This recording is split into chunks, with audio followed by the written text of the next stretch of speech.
Now, I know what you're thinking. Why should you care about a rifle that came out in 2007 and really didn't do well at all and was later discontinued in 2017 or around that time? So, why should you care about the SIG 556 rifle? After all, there's no more product support from SIG. And again, it never even did well when it first came out. Well, in this video, I'm going to be covering some mods I made to this rifle, and these mods have completely changed my mind on the SIG 556. In fact, I've had this rifle for about 2 years, and when I first got it, I did do a video on it, but for some reason, YouTube decided to age restrict it. They basically killed the video, so I deleted it. But I did do an initial video on this prior to the mods I was able to make. And you might be surprised to know that there are still not only aftermarket parts for the SIG 556, but also there are some regular parts that are still widely available. So if you do have one of these, you can keep it running.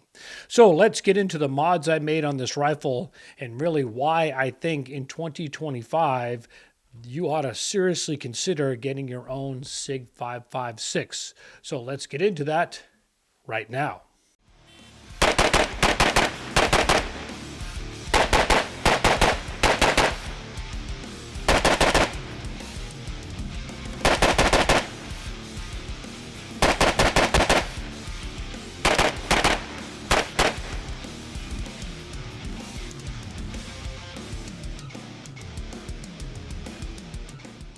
Now, before I get into my SIG 556 rifle, which this is known as the SWAT version, let me cover a brief history. So yes, this came out in 2007 and they sold for about $850 and it didn't do well at all.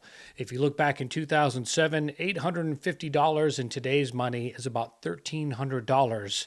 So back then, a lot of us were thinking, myself included, hey, why go with an unknown rifle when for in 2007 you could get a damn good AR-15 for the same amount of money?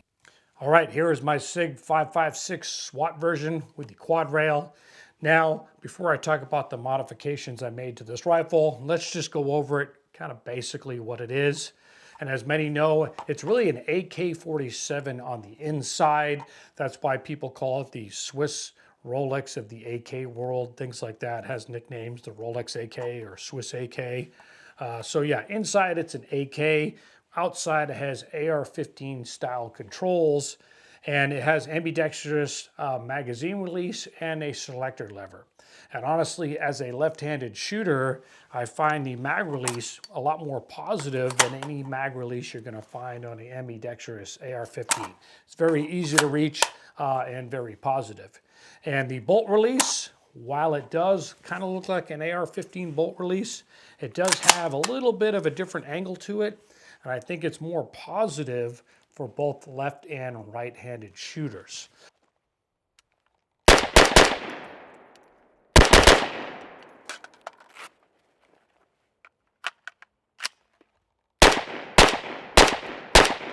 So those are the positives about the controls. And of course, it takes AR-15 style magazines. Now, some of the cons to this rifle. This version with the quad rail, very front heavy, but that does help with recoil.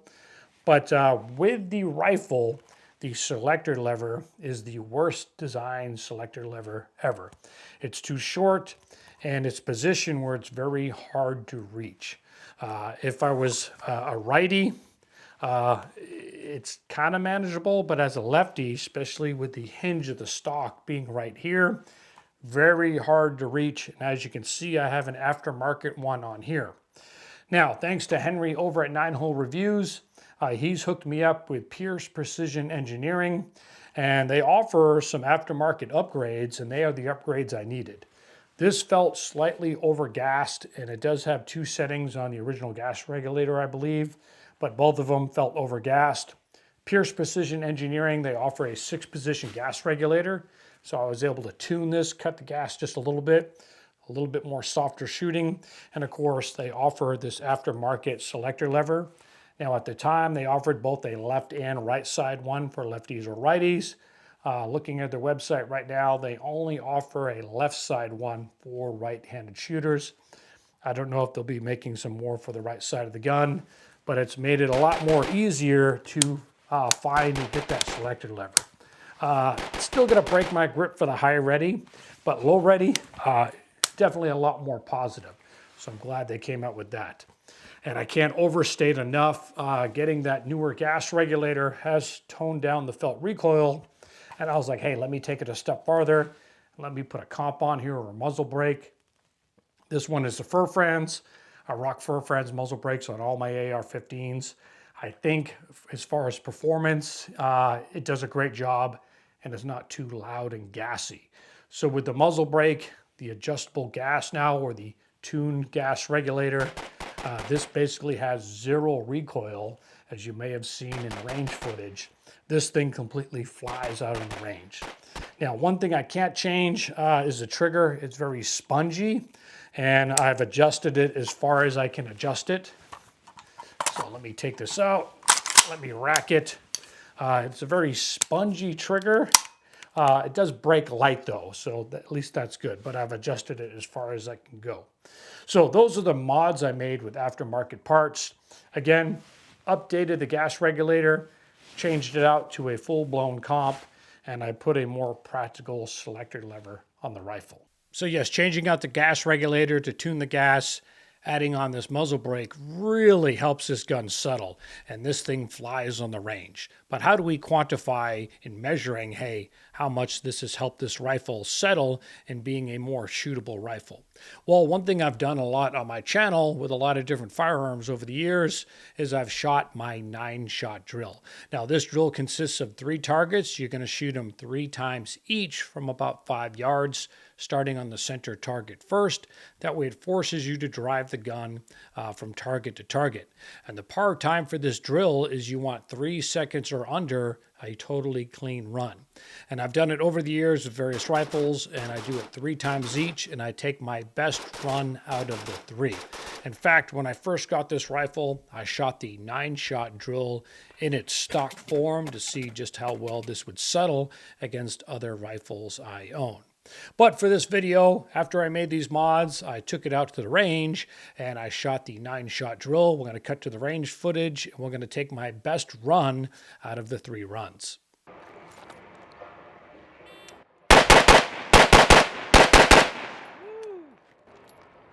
Clean. Slow though. 277. Got to pick it up. Got to pick it up.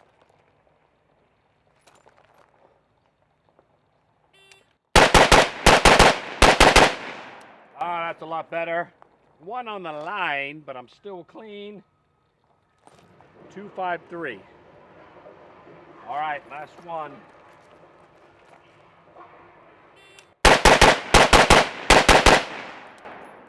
And I'm still clean. I'm going to show my hits. And that's a 241. Not too bad with the rigged up SIG here. Really the only thing holding me back is the trigger, a little bit of play in it. But the comp, gas system, and selector lever work pretty well. Let's check out my hits. Let me grab this camera.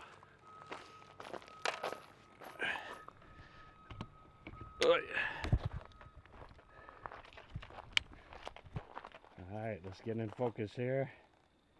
Here we go. And there's my hits.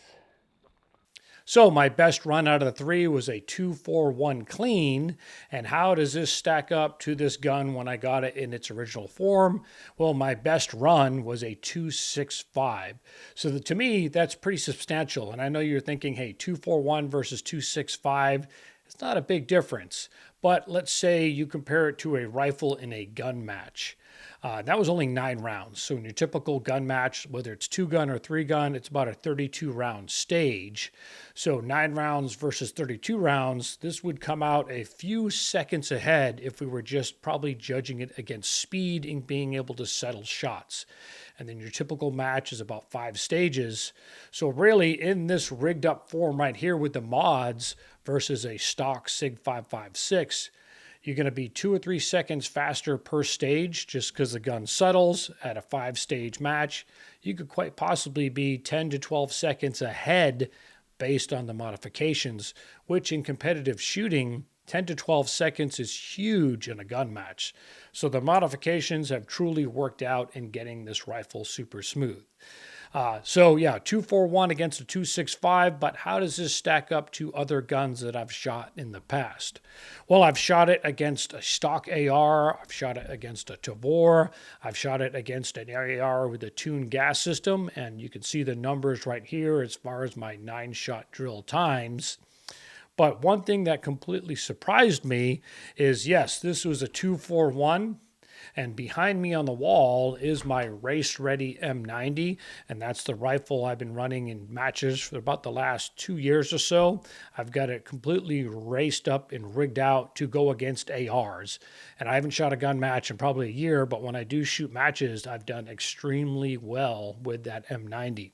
So how did this fare against my M90 time? Well, with the M90 fully rigged out, it was a 246. So when I look back at the data, that completely blew me away that this SIG 556, even though it does have this sloshy trigger, has beaten out my raced out M90. That completely surprised me. Yes, it's very small, 246 against a 241, but still it was faster, and I would say I'm definitely a lot more practiced with my M90. So the 9-shot drill times completely blew me away. Now, the chest rack I did the reload from is this one right here, and it is from ATS Tactical Gear. I've had the longest relationship with them since I went through the Q course with the owner, Mike Lose, back in the old-timey days of 1998. He's a former 10th Special Forces Group soldier, but I have not talked about ATS Tactical Gear in quite some time. I will be doing some future videos. The first one being I'll be covering a lot of their chest racks, so look for that sometime here in the near future. And I want to throw out a discount code for ATS Tactical Gear. At checkout, if you put in STUKA10, you will get 10% at checkout. That is STUKA10. Now let's get back to the SIG 556. All right, let's do some 5-round strings.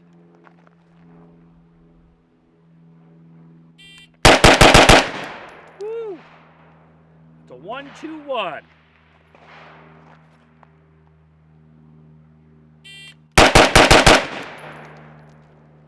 And that's a 1-3-2. That was only 4. 113. Let's do a 5.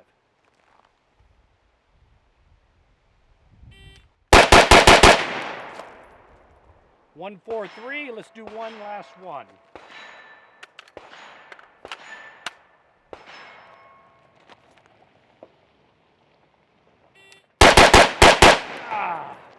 Trigger stutter right there. 138. Ooh, there it is. That's what I'm looking for. 5 shots and a 1-2-6. Let me spin the camera around. All that shooting, I have 1 out.